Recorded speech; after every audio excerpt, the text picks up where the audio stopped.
आपका आशीर्वाद है जी, प्रभु जी की कृपा है सब। और क्या चल रहा है? बस जी अभी तो मीटिंग में तो सम्मिलित तो हो नहीं पाते हैं साहब, पता नहीं क्या हो रहा है उसमें। ये जो है कुछ दुष्टता की जा रही है, इंद्र भगवान का सिंहासन हिल रहा है। ये दुष्टता जो है इंद्र भगवान के द्वारा की जा रही है। मैं भी 15-20 दिन से जो है ना उस मीटिंग में नहीं मिल पा रहा हूँ। तो ये किसी के इशारे पे हो रहा है। जी जी जी जी, बात समझ रहे ना? जी और सर। ये चिंता का विषय नहीं है, ये प्रसन्नता का विषय है। चलो जी, ये तो बहुत अच्छी बात है साहब, जब आप ऐसी बातें कह रहे हैं तो। नहीं, आप ये बताइए। तो अब जी दूसरी बात है कि हमें उस मीटिंग में जाके बकवास करने की बजाय हम हाँ जो जी, है लाइव जो है विश्व को दिखाते हुए जो है ना वो क्यों ना कर लें। हम जो है जी YouTube पे या अदरवाइज लाइव डिस्कशन कर सकते हैं। हाँ जी बिल्कुल। हाँ, वो ज्यादा बेटर चीज है। तो जी सर। आप ये बताइए मुझे, क्या कर रहे हैं आप जो है बात को आगे बढ़ाने के लिए, संगोष्ठी के लिए 1-to-1 में कितना मेहनत कर रहे हैं वो हमको नहीं दिख रहा है। मैं ये महसूस कर श्रीमान रहा जी हूँ कि वन राष्ट्रीय टू अध्यक्ष के वन में आदेशों तो का पालन नहीं हो रहा है। नहीं, 1-to-1 में तो श्रीमान जी मैंने कोई दिन ऐसा जाता होगा जिस दिन कोई व्यक्ति नहीं जुड़ता होगा। बाकी मेरी तरफ से एक दो व्यक्ति कोशिश ऐसी रहती है कि रोजाना एक दो व्यक्ति को सम्मिलित कराने का देखो, कोशिश कर। मैं आपको एक चीज बताऊं। जी सर। यदि हम लोगों को पद बांट पाएंगे जी और पद बांट के जो है ना उनसे संगोष्ठियां करा पाएंगे या वो कोई अनुष्ठान कर ले, क्योंकि एक जी चीज आपको ये मानना पड़ेगी कि कब तक ये ऐप से चलता रहेगा। जब तक हम फेस टू फेस नहीं मिलेंगे, फेस टू जी फेस बात नहीं करेंगे, तो इसका इम्पैक्ट नहीं आएगा। साहब जी, मैं आपके समक्ष एक शनिवार के दिन की ही एक छोटी सी वाकया साझा करना चाहूंगा। जी। मैं और हमारा बेटा एक छोटा सा कस्बा पड़ता है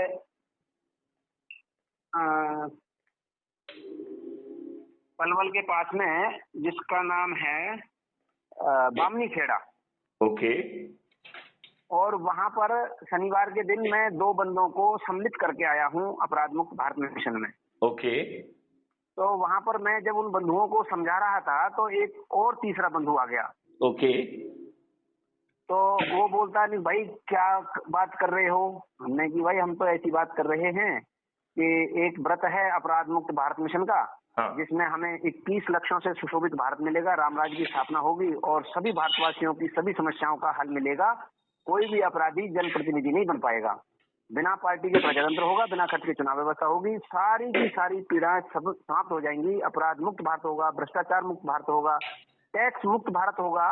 और टैक्स मुक्त होने के बावजूद भी हमारी सरकारों के पास में 10, 15, 20 गुना पैसा होगा, जो हमारे देश की तरक्की को 5 से 10 गुनी, 15 गुनी, 20 गुनी रफ्तार से आगे बढ़ाएगा। तो हमारा देश विश्व गुरु होगा और रिसर्च और डेवलपमेंट हब होगा दुनिया का। ओके। तब बोलता, नहीं भाई ये बताओ, हमारे को तो 5-10 बंदों को नौकरी दिला दो। मैंने कि भाई नौकरी क्यों बंद करना चाहते हो?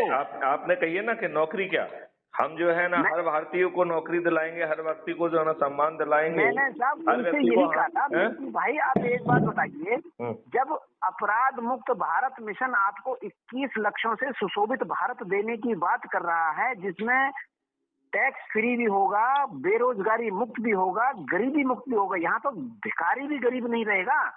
अब आप क्यों अलाप राग रहे हो कि भाई हमारे को दिला दो नौकरी? मगर आप लोग कुछ करके तो देखो पहले। बोला जी हम तो बाद में करेंगे, पहले नौकरी दिला दो हमें। तो मगर भैया नौकरी दिलाने के लिए तो आपको इन सरकारों का चरण सेवक बनना पड़ेगा, मोटी मोटी किताबें पढ़नी पड़ेंगी, चपरासी का पद मिल जाए तो अपने आप को खुशनसीब समझना, उसमें भी आपको पेंशन नहीं मिलेगी। और हमारे कॉन्सेप्ट के अंदर कोई भारत के अंदर गरीब ही नहीं रहेगा। बहुत सही, बहुत सही। लेकिन अभी मैं उन भाई से पूछा, मैंने कि भाई देख अपना नाम बताओ। उन्होंने मेरे को बताया शमशेर। मैं भाई कौन सा गांव है?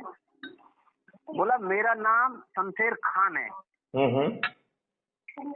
तो मैंने कि भाई मैंने पूछा है आपका गांव, मैंने आपको शमशेर खान नहीं पूछा, आपने मेरे को शमशेर बता दिया तो भी मेरे लिए बहुत है। और अगर शमशेर खान ही बताना था तो पहले ही बता देते शमशेर खान है। तो हमारा बेटा बोला निकलो पापा इनके सामने दिमाग खर्च करने की जरूरत नहीं है, ये शमशेर खान है। मैंने कि हमारा फर्ज है बेटा, चाहे कोई शमशेर खान हो, चाहे शमसुद्दीन खान हो, चाहे कोई शमशेर सिंह हो, हमारा काम है सबको अच्छी बातें बताना, रास्ते पे चलना न चलना। आज चल जाओगे तो अच्छे रहोगे, कल आपको पछताना नहीं पड़ेगा। और अगर आज की बात को आप नजरअंदाज कर जाओगे तो कल हो सकता है आपको ये मौका नसीब ना मिले। तो मैंने उसका नंबर भी लिया जी और उसके पास में लिंक भी भेज दिया। मगर भाई आगे आप जानो, आपका काम जाने, क्योंकि आप ज्यादा चतुर हो, ज्यादा पढ़े लिखे हो, ज्यादा ज्ञानी हो, तो भाई आगे काम करना नहीं करना वो तुम्हारा काम है। लेकिन जो 2 बच्चे थे उनको मैंने बताया, मगर भाई आप अपने किसी भी दिन 2, 4, 5, 10, 20, 50 लोगों को, अपने साथियों को बिठाना चाहते हो, समझाना चाहते हो, आप इतनी तरह से नहीं समझा सकते अच्छी तरह से, तो आप मेरे को फोन कर देना, मैं आपके पास में पहुंच जाऊंगा। उन सभी भाइयों के कोई भी मन में सवाल होगा, उन सभी सवालों के जवाब संतोषजनक अगर मैं दूं तो आप आगे बात करना, वरना आप भी अपराध मुक्त को छोड़ देना। क्योंकि मैं ऐसा काम करने की कोशिश कर रहा हूं जिसमें आज हर भारतीय के पैरों में बीमारियां फटी हुई हैं। स्नेह लेप लगाने वाला कोई नहीं है, और स्नेह लेप लगाएगा कौन? जो आपके संसद भवन में बैठने वाले सांसद हैं वो 42% अपराधी हैं। उत्तर प्रदेश में जो चुनाव हुआ उसमें 51% हैं, और फिर अभी कर्नाटक में जो चुनाव हुआ उसमें 55% तक आंकड़ा पहुंच गया। तो 2024 में जो आम चुनाव होने वाले हैं, 5-4 राज्यों में होने वाले हैं विधानसभा के, तो उस समय पर ये आंकड़ा 55% से बढ़कर के 60% तक पहुंच जाएगा। तो इसमें कोई ताज्जुब नहीं होगा, क्योंकि आज हर राजनीतिक पार्टी बाहुबलियों को, अपराधियों को, दल बदलुओं को, छद्म चरित्र के लोगों को ही टिकट बांटती है और उनको ही सत्ता में स्थापित किया जाता है। क्योंकि ये जो उत्तर प्रदेश का चुनाव हुआ था श्रीमान जी, उसमें 2 विधायक ऐसे हैं जो जेल में बंद थे और वो जीत गए। आज भी जेल में बंद तो हैं, लेकिन जिस दिन वो जेल से बाहर निकलेंगे उनके लिए तो विधानसभा में सीट रखी हुई है ना। मगर ऐसे लोगों को अगर हम चुन करके भेजेंगे तो वो अपने बारे में सोचेंगे या जनता के बारे में सोचेंगे? बोला जी वो तो अपने बारे में सोचेंगे। मैं कहा फिर आपकी समस्याओं का समाधान होगा कहाँ से?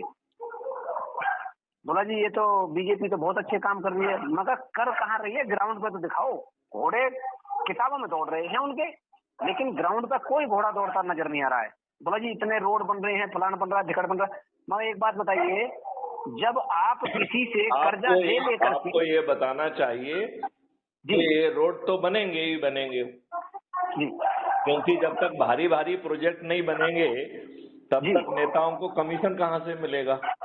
मैंने साहब यही चीज बताई थी। मगर आप एक बात बताइए, जो रोजाना बड़े बड़े कर्जा लेकर के विश्व बैंकों से, एशियन बैंकों से आपके देश में ये चीज बनाई नहीं जाएंगी तो उनके घर कहाँ से भरेंगे? दूसरी बात ये, जब आप विदेशी बैंकों से और एशियन बैंकों से पैसा लेकर के जनता को फ्री में खिलाओगे, तो जब वो फूफा आपसे कर्जा मांगेंगे उल्टा तो कहां से दोगे? वो तो तुम खा गए लीड करके। जिस टाइम पे देश के अंदर गृह युद्ध होगा तो सबसे पहले ये नेता देश छोड़ करके भागेंगे और हम सबको मरने कटने के लिए और अपने बिसर जीने के लिए छोड़ देंगे। आपको बचाने वाला कोई नहीं होगा। आज आपके सामने बहुत अच्छा कॉन्सेप्ट है। आप जो काम कर रहे हो, दुकानदारी कर रहे हो, खेती कर रहे हो, नौकरी कर रहे हो, बिजनेस कर रहे हो या पढ़ाई कर रहे हो, उसके साथ में आपने अपना काम छोड़ना नहीं है। सड़क रेल रोकना नहीं है, नियम कानून तोड़ना नहीं है, धरना प्रदर्शन करना नहीं है, जेब से एक पैसा भी खर्च नहीं करना। सिर्फ आपको यही काम करना है कि जो मैंने आपको अभी तक बताया है इसको अपने साथियों को बताना है। और इतनी अच्छी तरह से नहीं बता सकते, आप उनको 5, 10, 20, 50 लोगों को बिठाइए, मैं आपको समझाने के लिए आ जाऊंगा। जब फोन करोगे तब। मैं तो साहब इतना लोगों को बोल करके, रामवीर इसको उल्टा करो, उससे कहो कि मैं आपसे अनुरोध करता हूँ कि एक छोटा सा आयोजन कर दीजिए जिसमें अपने परिचितों को बुलाइए और हम आपसे बात करेंगे और यहीं पर संकल्प और शपथ लेंगे और इसको आगे बढ़ाएंगे। क्यों? क्योंकि ये सभी राजनीतिक पार्टियों के सभी राजनेता आगे चल के हारने वाले हैं, इसमें किसी को कोई संदेह नहीं होना चाहिए। तो ये देखिए, जैसे जैसे हवा बनेगी, आप देख रहे होंगे, मैं रोज वीडियो दे रहा हूँ, अब बहुत सारे नए लोग सामने आ रहे हैं और वो पद भी ले रहे हैं। जी। अब ये मुझे इसलिए करना पड़ा क्योंकि हमारे इतने हमने महासंगठन महामंत्री बना के रखे हैं, किसी एक व्यक्ति ने मुझे अपनी सूची नहीं भेजी कि साहब हमारे संपर्क में ये लोग हैं, ये बहुत कर्मठ हैं, बहुत जुझारू हैं, ये काम करेंगे, मैं इनको ये पद देने की अनुशंसा करता हूँ। किसी एक व्यक्ति ने एक धार्मिक अनुष्ठान या भाई भतीजों को इकट्ठा करने का एक आयोजन नहीं किया। साहब जी, मैं आपके पास में फोटो नहीं भेज पाया हूँ। हमने कल ही सत्यनारायण भगवान की कथा की है अपने घर पे, और आज बड़े भाई के वहाँ पर सत्यनारायण भगवान की कथा थी, और वहाँ पर भी उसमें आपने क्या मेहनत करके पर्याप्त समय देते हुए लोगों को बुलाया? कितने लोग उसमें थे? साहब, यही चीज तो मैं आपके समक्ष बताने की कोशिश कर रहा हूँ कि जब हमने कथा कल कराई थी, आज बड़े भाई के वहाँ थी, तो वहाँ पर भी हम और भाई के घर वाले बंदे थे, और हमारे यहाँ पर भी वही थे। बाकी बाहर से कोई बंदा सुनने के लिए आने की जद्दोजहद ही नहीं करता। इतने निकम्मे निठल्ले आदमी हो चुके हैं आज। नहीं, ऐसा नहीं। मेरा ये कहना है कि वहाँ जहाँ लोग जिस चीज में इकट्ठे हो सकते हैं वो आयोजन करो ना जी। कम्युनिटी भोज करो, कुछ भी करना। तो आज किसी न किसी बहाने पे किसी न किसी तरीके से तो लोग इकट्ठे हो रहे हैं ना जी। तो जो भी इकट्ठा होने का तरीका हो वो उपयोग में लाया जाए। जैसे संगोष्ठी हो सकती है, मोटिवेशनल टॉक कॉलेज में दिए जा सकते हैं जी। जो ऑलरेडी बहुत सारे आयोजन करते रहते हैं, उनको पहचान के उनके साथ कहें कि भाई चलिए आप अपना आयोजन भी कर लीजिए, साथ में हम जो है ये काम भी कर लेंगे। ऐसी पार्टनरशिप भी डेवलप की जा सकती है। तो देखो, हमें वहां के हिसाब से जो भी उचित लगता है, देखिए हम आपको जनरल आइडिया दे रहे हैं, हम आपको बार बार क्या समझा रहे हैं कि आयोजन एक बहाना है जी सर, इसके माध्यम से हमें लोगों को एक जगह इकट्ठा करना है और उसमें अपनी भाषा में समझाने की बजाय जो वीडियो आपको हमारे अच्छे लग रहे हैं उन्हें चलाइए, फिर आप उनको आगे बढ़ाने की बात करिए, राइट? और उनसे वो पॉइंट भी पूछिए। यदि किसी का जवाब, वैसे तो आप मेरे बातों को बड़े ध्यान से सुनते हैं, ये बात को समझ रहा हूँ, आप जब भी किसी चीज को मिस नहीं करते हैं, ये भी बात मैं समझ रहा हूँ। लेकिन यदि आपको लगता है कि उसने फिर भी कोई ऐसा पॉइंट उठा दिया जिसका जवाब आपके पास नहीं है, तो आपको रिलीजियसली वो जवाब हमारे पास उठाना चाहिए कि सर आज ये बात आई और मैंने तो ये जवाब दिया, लेकिन मैं खुद भी अपने जवाब से संतुष्ट नहीं हूँ, ठीक है ना? जी। तो हम जो है उस मुद्दे पे एक बहस करके और एक साथ में बातचीत का वीडियो बना के उसे जारी कर सकते हैं, तो लोग, आपको भी और दूसरे लोगों को उसका जवाब मिल जाएगा। अब समय कम है, हमें जहाँ पे जो चीज जिस तरीके से भी की जाना संभव है वो किया जाए। बात मेरी समझ रहे कि नहीं समझ रहे हैं? जी सर। आप सामने वाले को सब कुछ दे रहे हैं। अच्छा, जैसे अज्यूम करिए कि ये लोग जो है कत्ल की रात में पैसे दारू बांटते हैं, तो आप ये नहीं कह रहे हो कि मत लो, आप क्या कह रहे हैं कि भैया उनसे कहते हैं कि जो वो दे रहे हैं, साड़ी दे रहे हैं, पैसा दे रहे हैं, दारू दे रहे हैं, आप वो जितना दे रहे हैं उससे ज्यादा मांगो, डिमांड ज्यादा करो। भाई इससे कुछ नहीं हो रहा, 10 गुना मांगो, आप ज्यादा दीजिए, और उनको टिकट वोट भी नहीं देना है, वोट अपने चंद्रगुप्तों को देना है। देखिए, नहीं, इसको पूरा ठीक से समझाना पड़ेगा। उसको ये बताना है कि एक सॉफ्टवेयर भी आपको भेजा जाएगा, राइट? तो जब आप उनसे बार्गेन कर रहे हैं तो वो उसको रिकॉर्ड किया जाएगा छुपे ढंग से, राइट? जी। और वो चीज जो है सर्वर पे तत्काल पहुंच जाएगी, वो आपको अपलोड नहीं करना है, वो अपने आप पहुंचेगी, राइट? जी सर। हमारा सेंट्रल कार्यालय ऐसे लोग जिन्होंने एक कत्ल की रात सेलिब्रेट किया, इसके साक्ष्यों के साथ उनकी गिरफ्तारी की तैयारी करके रहेगा। और जब हम शपथ लेंगे उसके साथ ही एक ऑर्डिनेंस जारी करके उसी रात इन सब लोगों को गिरफ्तार कर लिया जाएगा। जी जी। लिहाजा क्योंकि जो पैसे बांटता है वो बाहुबली भी है। जब आप जैसे ही रिजल्ट निकलेगा उसको मालूम पड़ जाएगा कि आपने उसको वोट नहीं दिया, मालूम पड़ जाएगा कि नहीं पड़ जाएगा? बिल्कुल जी, वो तो पता लग जाता है उनको सबको। हाँ, नहीं आइडिया तो लग ही जाएगा ना जी। तो जब उसे आइडिया लगेगा तो वो क्या करेगा, इनके हाथ पैर तोड़ने के लिए निकलेगा कि नहीं निकलेगा? निकलेगा। तो हमारे लोगों को भरोसा होना चाहिए कि वो हाथ पैर तो बाद में तोड़ेगा, वो गिरफ्तार होकर जेल पहुंच जाएगा, उसके हाथ पैर टूटने लग जाएंगे और शायद उनकी संपत्ति वगैरह जब्त करने के प्रावधान भी ले आएंगे, तो वो लुटपिट भी जाएंगे। जी। तो उन्हें डरने की जरूरत नहीं है। बात समझ रहे कि नहीं समझ रहे? जी सर। तो हमें पूरा मॉडल उनको समझाना पड़ेगा। तो आज आपको जो पैसा मिल रहा है, जो चीज मिल रही है उससे ज्यादा तो वो लीजिए ना, क्या दिक्कत है? जी। जैसे अज्यूम करिए शिवराज सिंह चौहान जो है 1000 रुपए बांट रहे हैं जी। तो वो लिया जाए, क्या दिक्कत है? बस वोट नहीं देंगे उनको। क्यों? क्योंकि वो उन्होंने 75 सालों में क्या गुलामों के नियम कानून बदले? क्या समृद्धि लाई?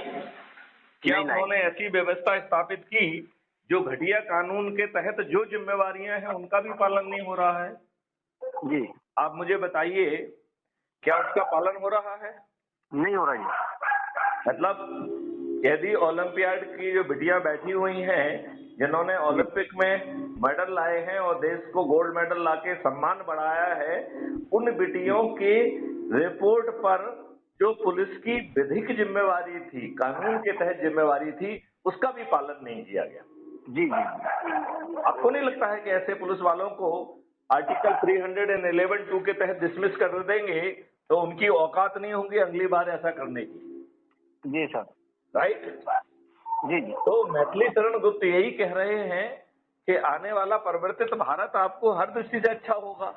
अभी तो 2 तरीके से काम हो रहा है, आपकी सुनवाई नहीं हो रही है, राइट जी। और आपके विरुद्ध फर्जी मुकदमे कायम करके आपकी जमीनें हथियाई जा रही हैं, आपके ऊपर दबाव बनाया जा रहा है, आपको विवश किया जा रहा है। ये हो रहा है कि नहीं हो रहा है? बिल्कुल हो रहा है जी। तो 90% केसेस में आपकी सही चीज लिखी नहीं जा रही है, राइट और 90% केसेस में दूसरे की झूठी बात लिख के आपके विरुद्ध फर्जी मुकदमे कायम किए जा रहे हैं दबाव बनाने के लिए और 2 फर्जी बयान काट के आपको गिरफ्तार कर लिया जा रहा है। तो आपके जो सही मुकदमे हैं जो रजिस्टर भी हो गए उनमें तो गिरफ्तारियां हो नहीं रही हैं। लेकिन इन फर्जी मुकदमों में तत्काल गिरफ्तारी कर ली जा रही है। जी। तो आज की व्यवस्था में तो आप चारों तरफ दुखी हैं ना? बिल्कुल सर। जब हर व्यक्ति के पैर में बीमारी फटी हुई है तो और आपको चंद महीनों में ही ये परिवर्तित भारत मिल रहा है, तब क्या प्रॉब्लम है? देखिए, यदि माननीय नरेंद्र मोदी जी चाहते तो बड़ी आसानी से ये काम कर पाते कि नहीं कर पाते? बिल्कुल कर पाते हैं। वो तो आज भी ऐसी जगह पे बैठे हुए हैं जी, वो तो चाहे तो कल कर सकते हैं। लेकिन उनका सोच और चिंतन का विषय नहीं है। अदरवाइज बताइए, ढेर सारे नियम कानून जो संविधान की व्यवस्था के विपरीत बनाए गए वो हमारे कानून का हिस्सा क्यों बने हैं?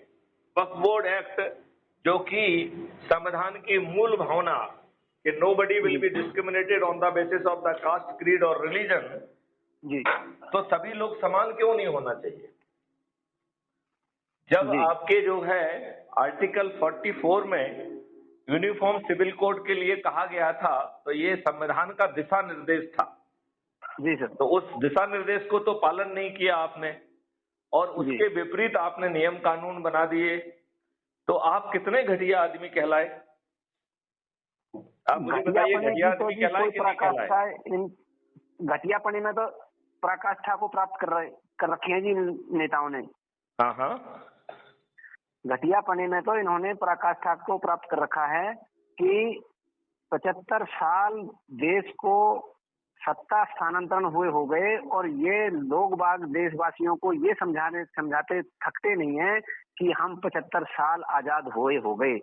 75 साल आजाद हो गए तो आज भी 1860 और 1835 और 1935 तक के बीच, यानी 1835 से 1935 के बीच का जो कालखंड है श्रीमान जी, उसी के दौरान बनाए हुए नियम कानून कायदे ज्यादातर आज भी छुपे हुए हैं, जो अंग्रेजों ने अपने फायदे के लिए बनाए थे।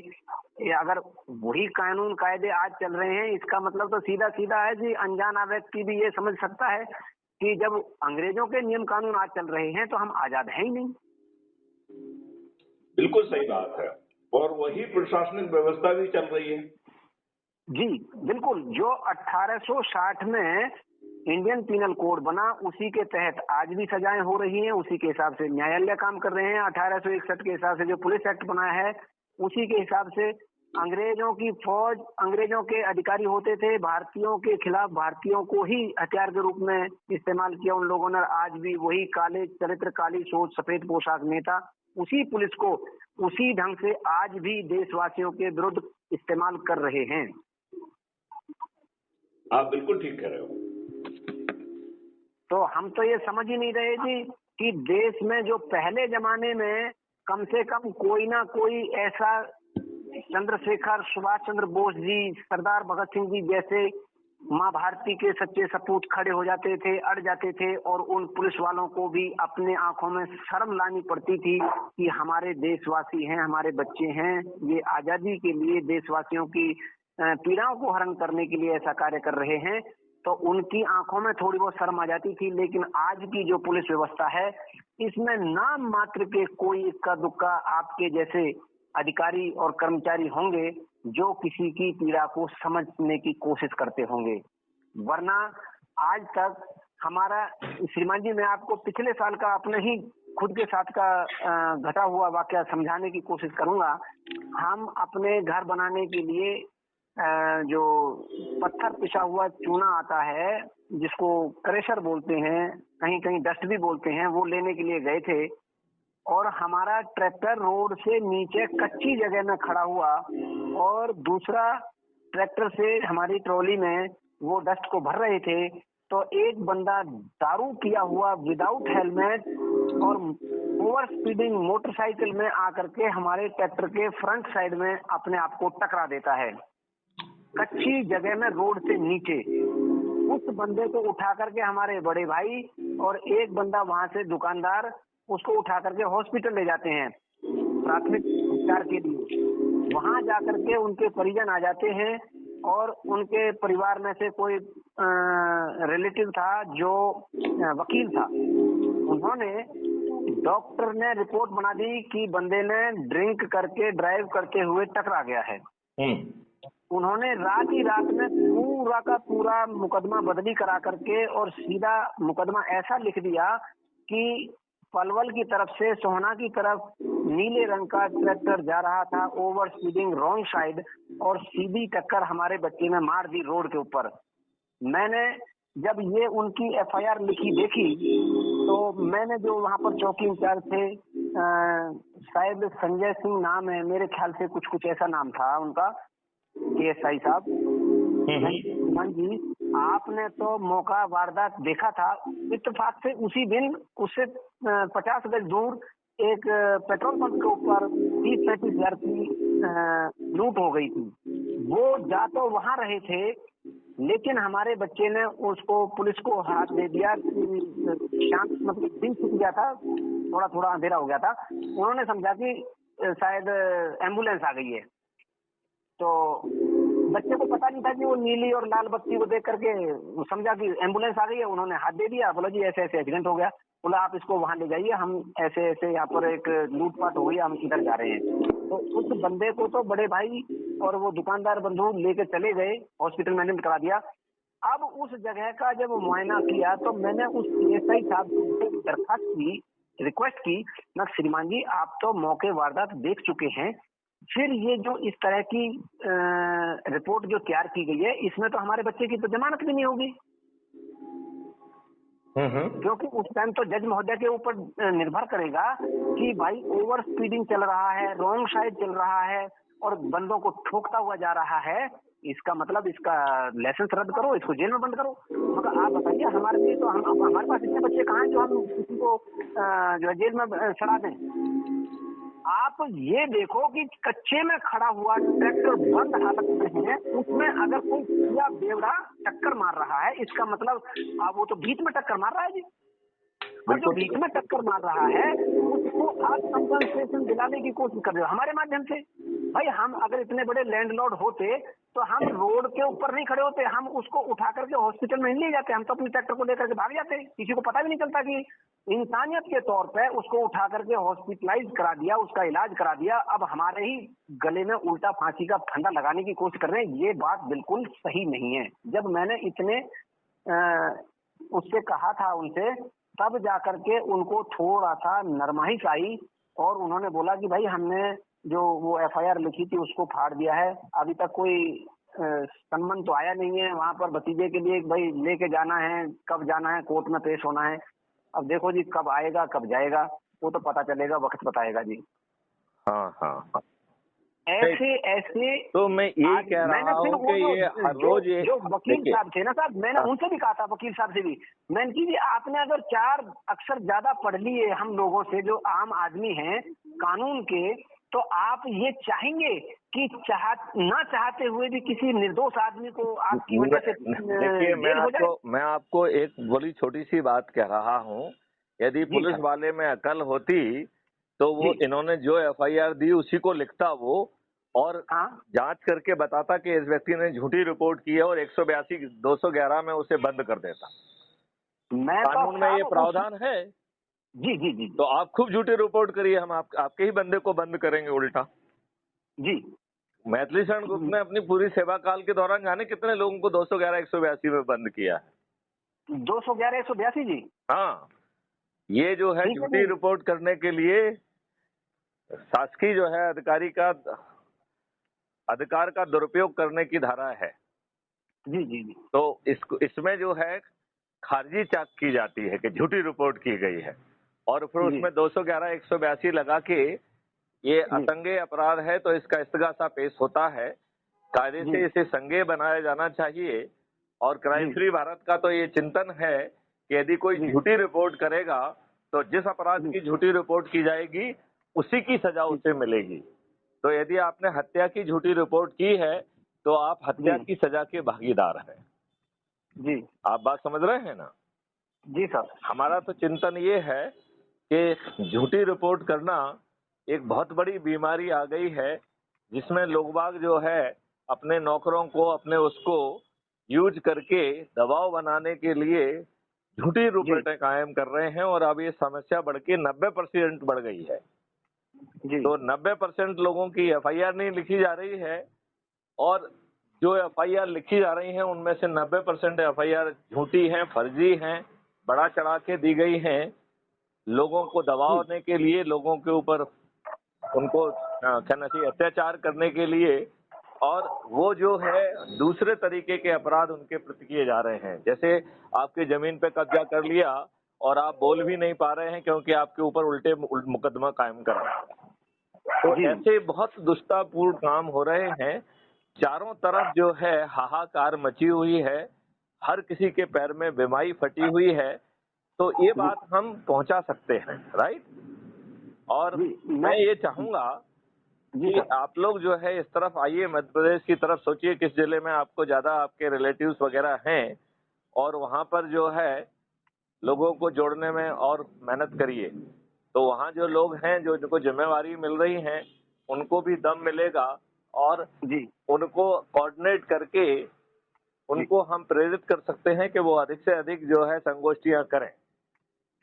तो आप तो संगोष्ठियां कहीं भी जाके की जा सकती हैं, स्कूल में चले जाइए, कॉलेज में चले जाइए, जो कहीं पे जो है ऐसे केंद्र जहाँ पे नॉर्मल कोर्स में भीड़ इकट्ठी होती है वहाँ चले जाइए, आरटीओ के ऑफिस में चले जाइए, आजकल बहुत सारी जगहों पे बहुत भीड़ होती है। जी साहब। तो मकसद ये है कि संदेश पहुंचे, लोगों को ऑलरेडी बीमारी फटी हुई है, उस फटी हुई बीमारी में उनके लोगों को समाधान दिखना चाहिए, और आज की व्यवस्था में उसे जो भी गलत लाभ ही मिल रहे हैं, मैं तो कहूंगा कि इन दुष्टों से उससे वो गलत लाभ भी ज्यादा दिलवाए जाए, तो कम से कम कुछ तो जो है ना इनकी बदमाशी, मक्कारी, लुटाई बढ़ना चाहिए जी। और देखिए आज की व्यवस्था बहुत दुष्ट है। कर्नाटका के केस में आप देखिए, एक वीडियो बहुत वायरल हुआ है जिसमें एक व्यक्ति बार बार जो है ना मशीन दबा रहा है और हाँ, सामने जो वाला बंदे उसको, जा रहे हैं वोट डालने के लिए, उनको वोटिंग मशीन के पहले ही जाने से पहले ही बटन दबा देते हैं। मैं वही कह रहा हूँ। अब यदि ऐसा हो रहा है तो उस पोलिंग बूथ पर ड्यूटी वाले जो कर्मचारी हैं वो अपनी ड्यूटी का ठीक से निर्वहन नहीं कर रहे हैं, वो दबाव में काम कर रहे हैं। तो जब यदि हमें पोलिंग बूथ का मालूम पड़ गया कि ये नंबर है, तो जो व्यक्ति गड़बड़ कर रहा था उसे जेल भेजा जाए, और जो शासकीय कर्मी थे उनकी मिली भगत के लिए उनको नौकरी से निकाला जाना चाहिए जी। उनको अपराध में भी बंद करना चाहिए और उन्हें नौकरी से भी निकाला जाना चाहिए। आप इस बात से सहमत हैं कि नहीं है? बिल्कुल जी, बिल्कुल। तो मैं यही चाहूंगा कि अब आप जरा थोड़ा सा 1-to-1 कांटेक्ट बढ़ना चाहिए। हमें जो है पब्लिक के बीच में पहुंचना चाहिए, मेरा ऐसा मानना है। ठीक है साहब, और कोशिश करेंगे जी, और एक्स्ट्रा। हाँ। और दूसरी बात है कि पद बंटवाइए। आपके पास एक मूल क्राइम फ्री भारत की शाखा है और 21 वाय विधाएं हैं, तो कोई किसान है तो उसको किसान का पद दिलवा दीजिए। हमने ये निर्णय लिया है कि हर जगह पे, हर स्तर पे 37 पद हैं। एक अध्यक्ष का, 5 उपाध्यक्ष हैं, 10 सहायक उपाध्यक्ष हैं और 21 की कार्यकारिणी की समिति है। राइट? जी। हमने उसमें निर्णय लिया है कि किसी को अध्यक्ष नामित नहीं करेंगे जी। उपाध्यक्ष नामित होंगे और वो सभी जो है प्रोबेशनरी होंगे, परीक्षाधीन। 2 महीने में जिसका काम अच्छा होगा उसे रेगुलर कर दिया जाएगा और जो और अच्छा काम करेगा उसे अध्यक्ष बना दिया जाएगा। जी सर। और जिस लेवल पे वो काम कर रहा है यदि अच्छा काम करेगा तो उसको हायर लेवल का भी अध्यक्ष बनाया जा सकता है। जी। तो इस तरीके से हम लोग जो है बड़े जल्दी जो है लोगों तक रीच आउट कर पाएंगे। तो लोकल ट्रेडिशन के हिसाब से क्या किया जा सकता है, और ये देखिए कि सामान्य कोर्स में लोग कहाँ इकट्ठे हो रहे हैं। जैसे हमने कहा कि धार्मिक कोई आयोजन होता है या धार्मिक स्थल है वहाँ लोग नॉर्मल कोर्स में पहुंचते हैं। ऐसे बहुत सारे मंदिर हैं जहाँ लोग नॉर्मल कोर्स में पहुंचते हैं।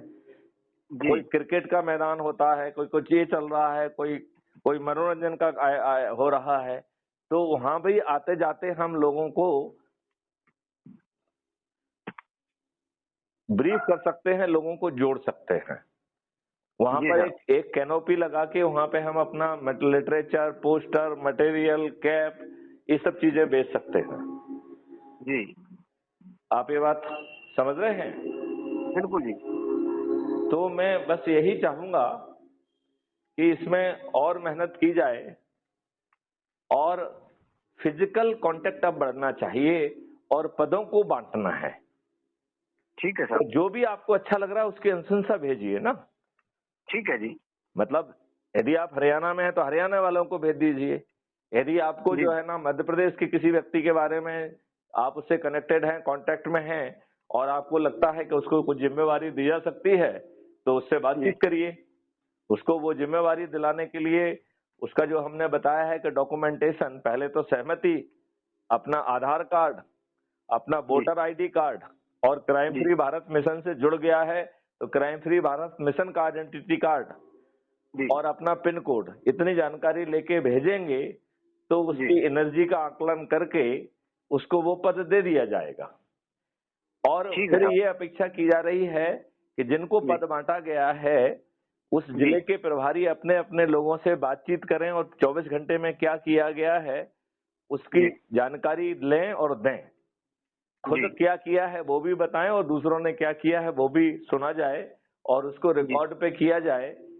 यदि हम ये काम रोज करेंगे गूगल मीट वगैरह पे तो हम ज्यादा अच्छा काम कर पाएंगे, क्योंकि उस बड़े मंच पे तो लोग भाषण देने पहुंच जाते हैं जिसका कोई मतलब नहीं है।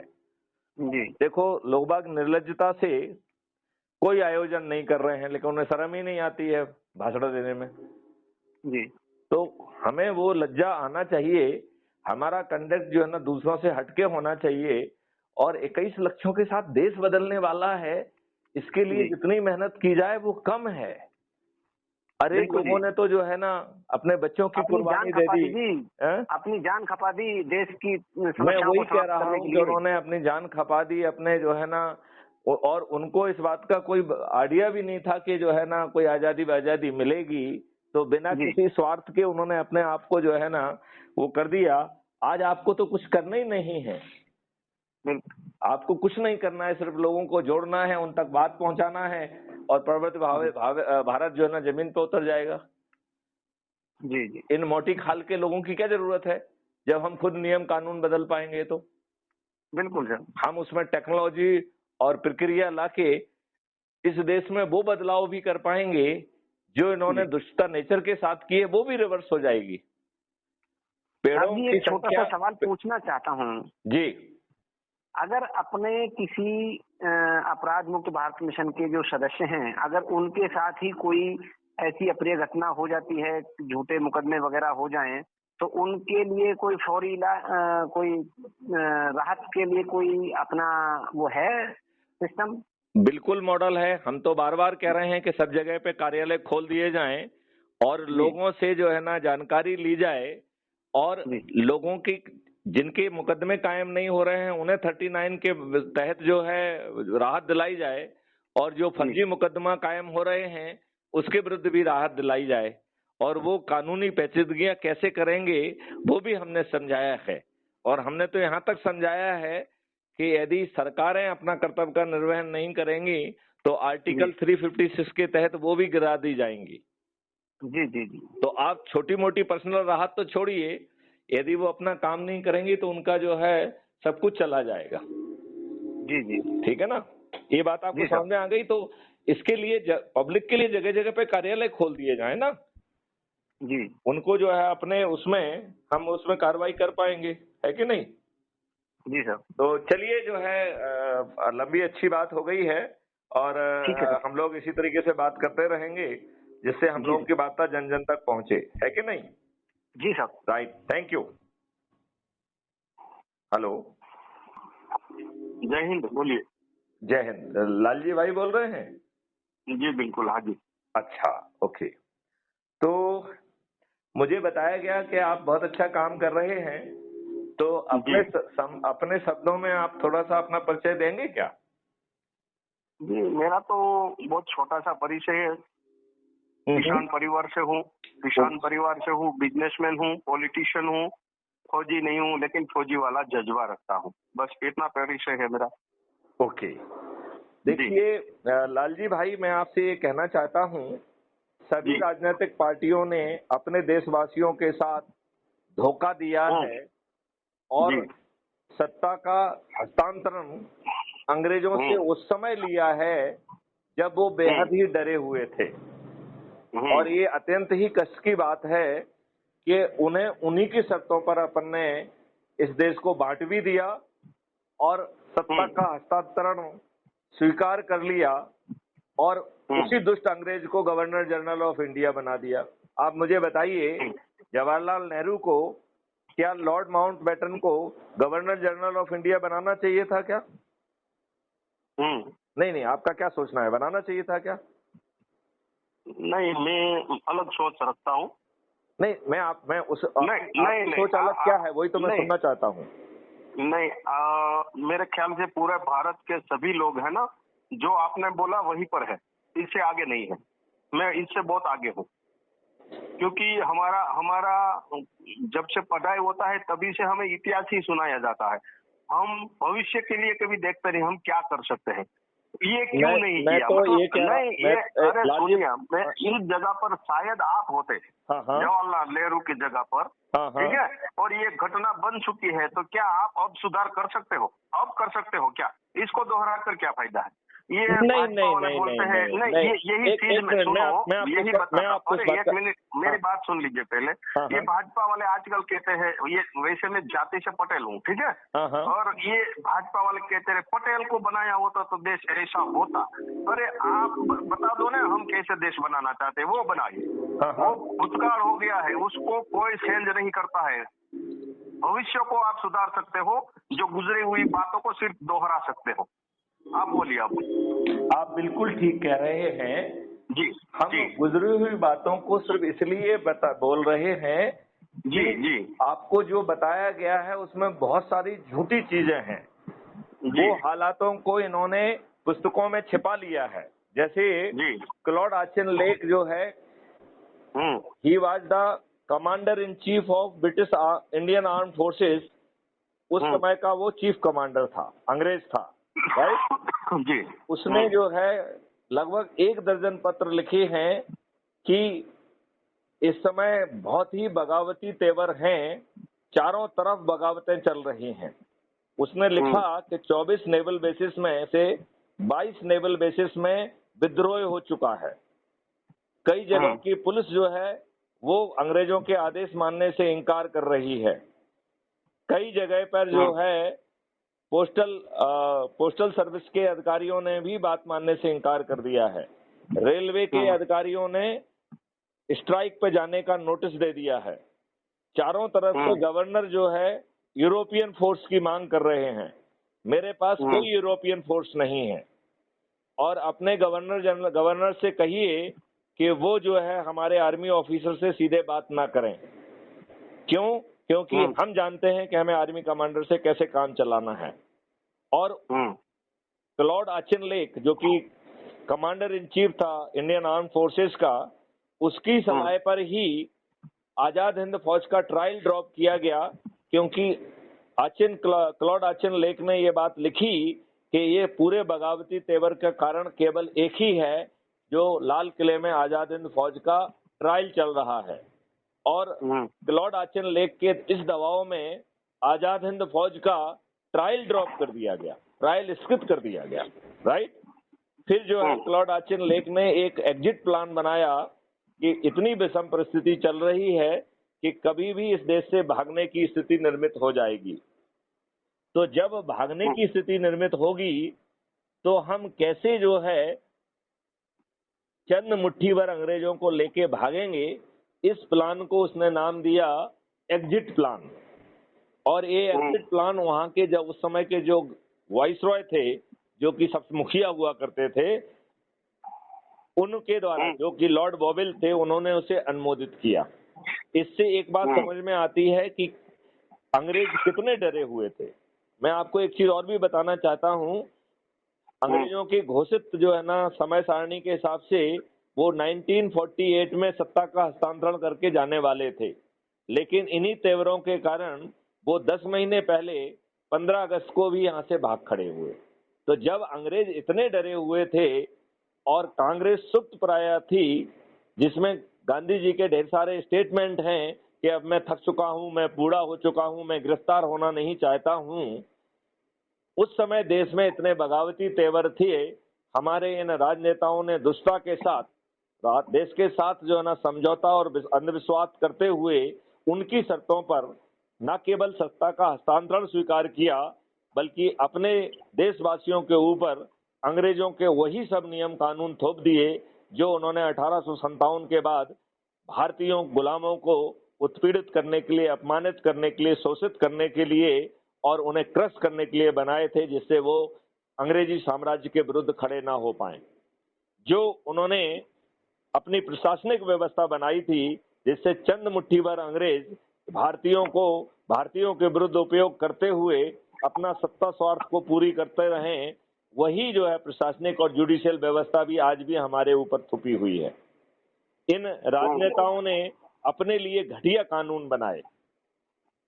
मैं आपको बताना चाहूंगा लालजी भाई कि पिछले 8 सालों में 3 PIL इस बात को लेकर लगाई गई कि जब इस देश में चपरासी बनने के लिए साक्षर होना भी जरूरत है और सचरित्र होना भी जरूरी है। यदि पुलिस जो है नेगेटिव रिपोर्ट दे देती है तो चपरासी को नौकरी भी नहीं मिलती है। तब हमारे राजनेता, जो हमारे कानून के निर्माता भी हैं और हमारे भाग्य विधाता भी हैं, ये अनपढ़, गवार, बाहुबली, भ्रष्ट, चरित्रहीन और अपराधी क्यों?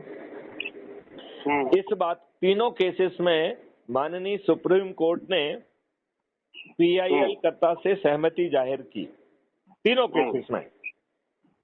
और उसने पार्लियामेंट से ये निवेदन किया कि आप जो है जो पीपुल्स रिप्रेजेंटेटिव एक्ट 1950-51 है, उसमें संशोधन करके टिकट जो है ना उन्हीं लोगों को मिलेगा जिनका आपराधिक रिकॉर्ड नहीं है, ऐसा अनुरोध पार्लियामेंट में किया। लेकिन इन दुष्ट राजनेताओं को तो कुछ और ही मंजूर है। अभी आपको मालूम है कि 2019 का जो पार्लियामेंट गठित हुआ है, इनको चुनाव आयोग में अपना एफिडेविट के साथ सबमिट करना पड़ता है अपनी संपत्ति के बारे में और अपने आपराधिक रिकॉर्ड के बारे में।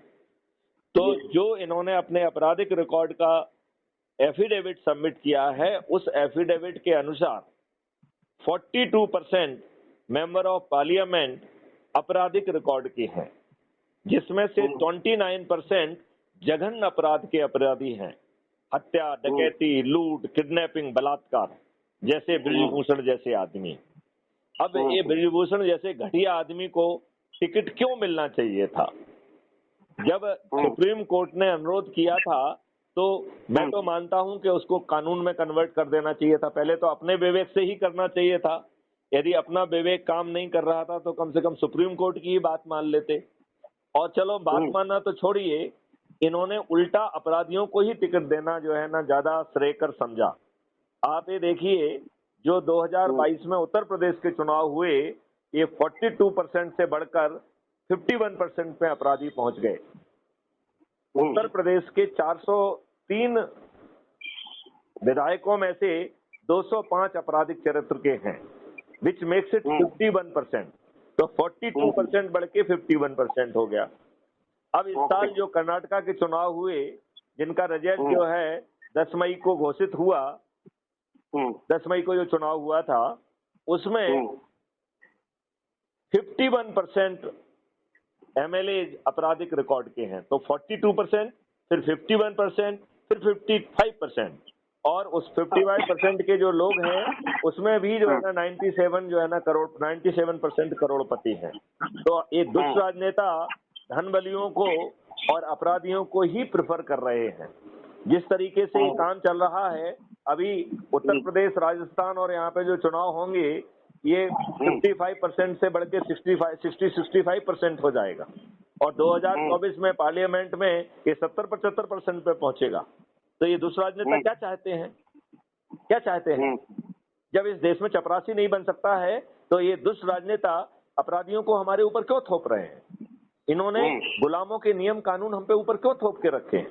तो अपराध मुक्त भारत जो है पूरा एक मॉडल लेके आया है, जिसमें अपराध मुक्त भारत भी होगा, भ्रष्टाचार मुक्त भारत भी होगा, गुलामों के नियम कानून से भी मुक्त मिल जाएगी। जो वर्तमान लाटसाबी व्यवस्था है उसमें बदलाव होकर वो पारदर्शी हो जाएगी, अकाउंटेबल हो जाएगी और संवेदनशील भी हो जाएगी।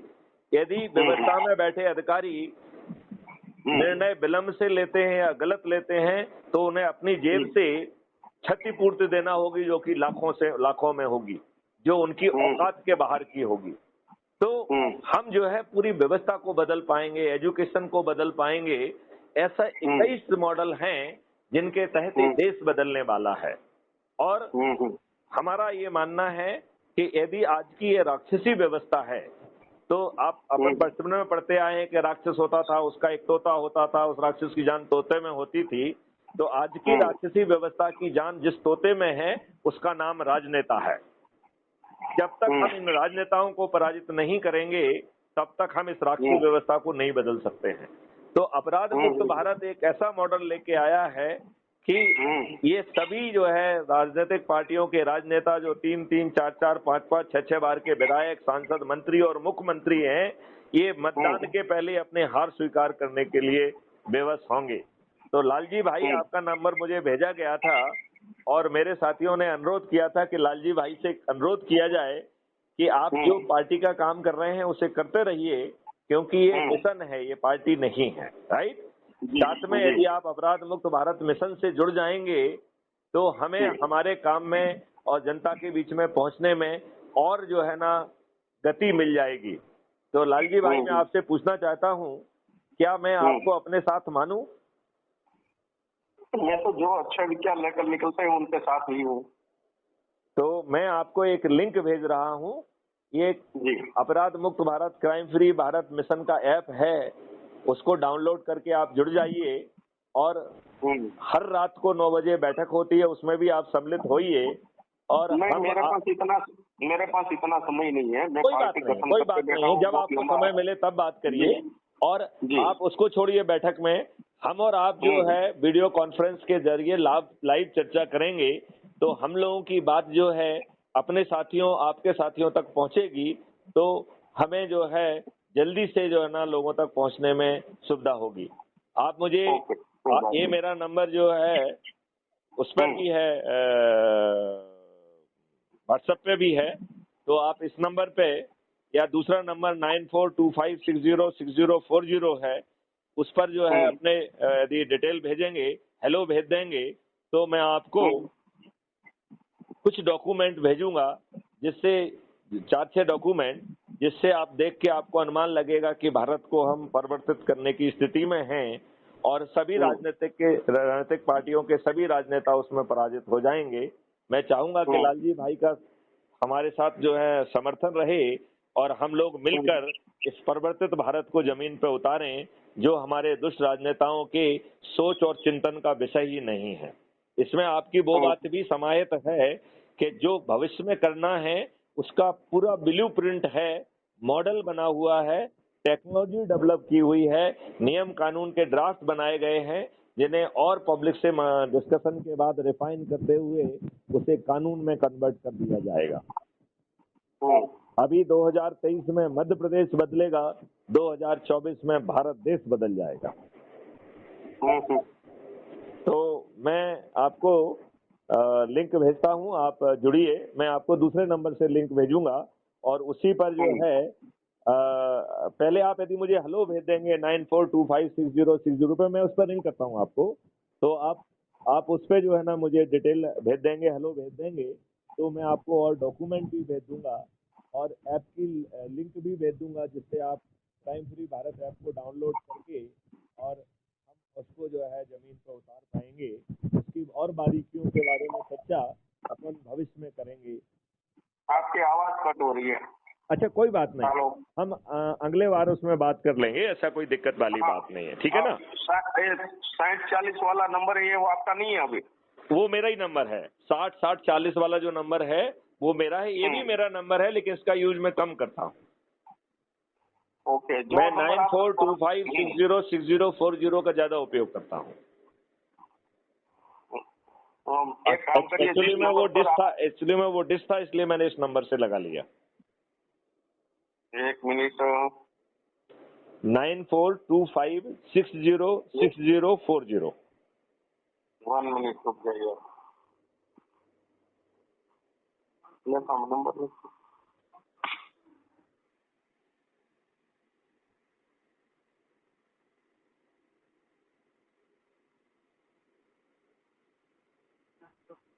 जी बोलिए। 9425606040। 2 बार है, 606040। ओके।